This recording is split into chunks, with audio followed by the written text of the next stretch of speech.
Okay, this is going to be a very rough demo of the OpenCollective commerce integration as it stands today. So the very first thing I have to do, this is pretty much a vanilla install of Drupal. I've enabled some developer admin tools, but that's it. We'll see that commerce is not enabled. Nothing about OpenCollective is enabled either. All right, so everything's probably installed. And now what we need to do is set up commerce to work the way we hope it works with OpenCollective. So under configuration at the top, there's a new OpenCollective section with the various submodules, and we're going to go straight to the commerce top level page. So this is a page that provides guidance as well as automatic setup for the entire process. Let's run through it real quick. So the first thing I have to do is I have to configure my API client. So I am going to pause the recording, put in my key and click Save Configuration, and it will take me back to that dashboard page. And I'm back. And now that item has moved to the things that are checked off.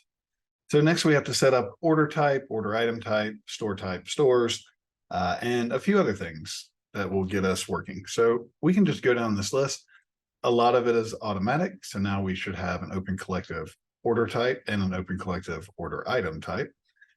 Next, we need a store type due to some limitations of the platform. All right, so clicking that button should have created a store type for me. And we can see that we are checking things off our requirements list.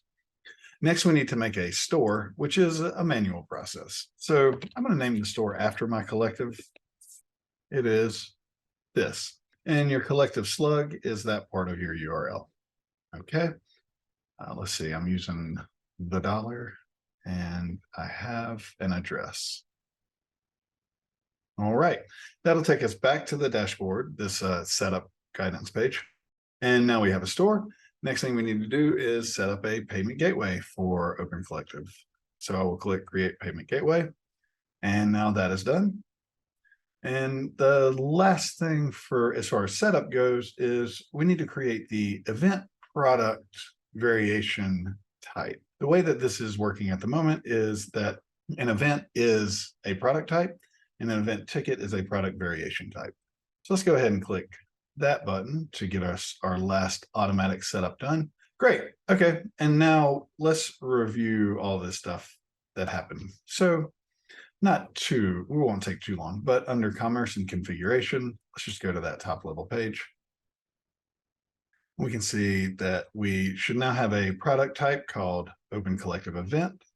We have a product variation type called OpenCollective Event Ticket. We have an order type called OpenCollective Order.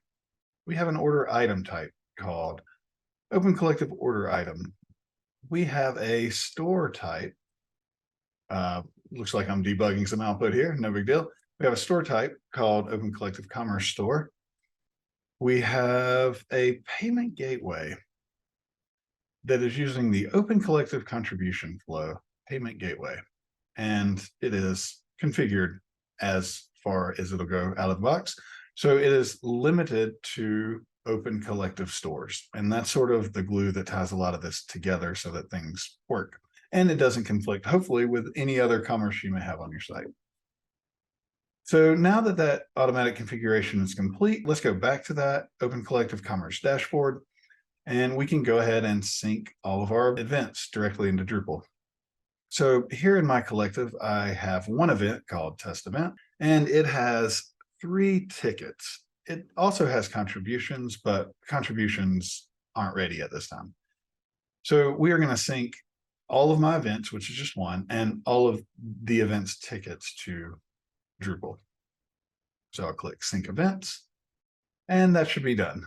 So we can find out by going to Commerce and Products, and there we do have our test event. If I edit it, we should see that it does have the event slug. Great. And if we look at the variations, then the variations are the actual tickets, where the SKU for the variation is the ticket slug. So that is set up. Now we should be able to check out and purchase an event ticket on our Drupal site through OpenCollective. So let's do that now. So I probably should have remembered the URL for that. Maybe it's product number 1. Okay, great. So here I am logged out, and I'm going to add an early bird ticket to my cart. Great. And then I will go to my cart, and then I will go to checkout.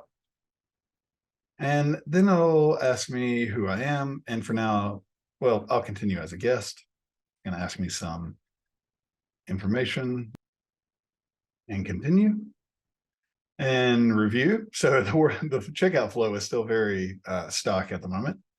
So, and here we are ready for payment, where we are iframing in this specific event's ticket as the payment for our commerce order. So I will go ahead and carry on. Yes, I will. I'm going to pause the recording, put in my credit card number, and then click Get Ticket and unpause the recording. Okay, and currently the way OpenCollective, the embeds work is when you set up a redirect, it automatically prompts the user with this screen that they have to accept for the redirect to go through. I understand why they did that, but hopefully we can get a feature in the future allow us to provide a trusted redirect domain in our OpenCollective, in our collective or something like that. So I'm just going to click continue.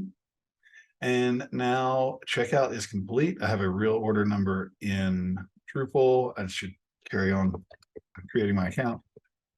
And there we are. So let's go look at my account. Let's go look at my orders. And if we view my order, we should see that I did in fact purchase an early bird ticket. That's it so far.